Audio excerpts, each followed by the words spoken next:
Have you ever wanted to draw a portrait of your favorite cat the size of 300 football fields? And draw it in a way that the result could only be seen 2,000 years later by buying a plane ticket. Official history claims that the Nazca Indians, sometime before 500 AD, for some reason decided to turn the desert into a giant drawing board.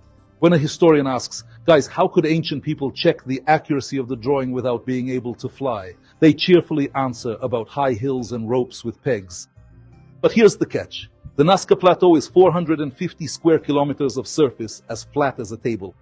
And in vast areas of dozens of square kilometers, there isn't a single hill from which you could see even the tail of a giant monkey, let alone the kilometer-long lines. From the ground, these figures look like exotic, shallow grooves.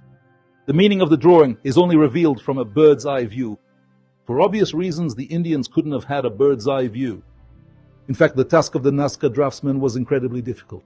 These aren't just pictures of animals. More than 13,000 lines and stripes are drawn on the plateau. And the strangest thing is, many of them go far beyond the main drawings, stretching for 12 to 15 kilometers, crossing dry riverbeds and climbing mountains while remaining perfectly straight. But modern geodetic engineers are shocked by something else. The deviation of the line over a huge distance is only a couple of centimeters per kilometer. Who drew it? With a laser? Or did they have thousands of slaves standing in a 10-kilometer chain waving flags? Scientists suggest they were ritual paths for calling rain. To them, everything they can't explain is ritual all over the world. But we are reasonable people. Laying a perfectly straight multi-kilometer runway through mountains to call a cloud is like building an 8-lane highway just to go buy bread in the next yard. There's another huge oddity about Nazca. It's the figure of an astronaut on a rock.